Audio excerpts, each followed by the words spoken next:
dans la thérapie cognitivo-comportementale, votre thérapeute va commencer par faire une bonne évaluation de comment s'est créée cette anxiété sociale. C'est quoi vos pensées par rapport aux interactions sociales? Quelles sortes de pensées viennent plus souvent dans votre tête? Vos émotions, vos comportements sécurisants, les sensations physiques associées.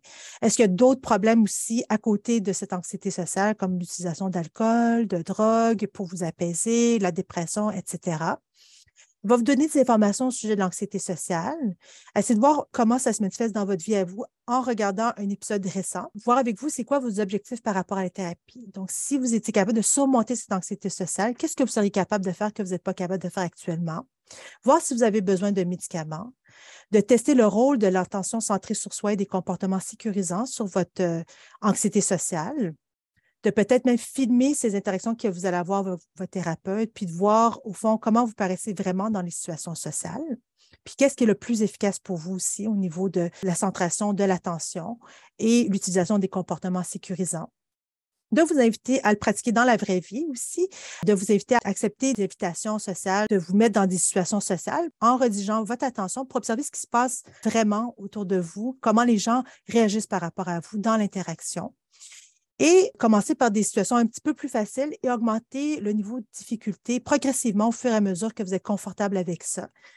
Il va vous demander aussi de peut-être faire des sondages auprès des gens qui vous entourent pour voir comment vous paraissez, comment ils vous perçoivent. Parce que souvent, la perception d'autrui par rapport à vous est beaucoup moins sévère que celle que vous avez par rapport à vous-même.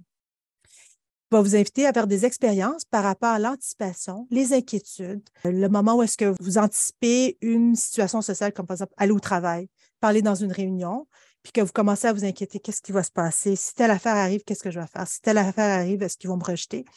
Puis de voir qu'est-ce qui arrive quand vous commencez à vous inquiéter par rapport à une situation sociale qui s'en vient versus quand vous ne le faites pas. Puis aussi, qu'est-ce qui se passe quand vous faites le post-mortem, quand vous réfléchissez à la situation sociale qui vient de se passer, que vous essayez d'analyser tout ce que vous avez fait. Est-ce que ça l'aide ou ça diminue votre anxiété sociale?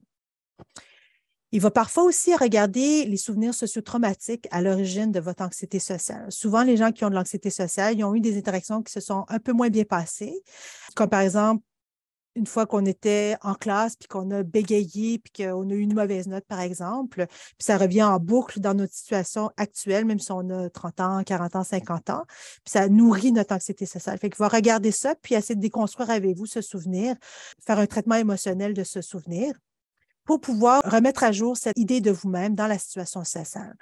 Puis à la fin, si c'est nécessaire, il va regarder les croyances qui restent, qui maintiennent cette anxiété sociale et essayer de voir comment vous pourriez avoir une idée plus juste de vous-même puis de comment vous comporter dans la situation pour pas que ça génère autant d'anxiété dans votre vie de tous les jours. Donc, si vous voulez en apprendre plus, je vais vous encourager à aller sur le site web TCC Montréal, qui contient plusieurs outils qui peuvent vous aider avec votre thérapeute à surmonter l'anxiété sociale. Nous avons produit un manuel pour les patients qui sont en thérapie cognitivo-comportementale de l'anxiété sociale, qui vont vous donner des informations et des outils pour surmonter votre anxiété sociale accompagnés de votre thérapeute. Bonne pratique!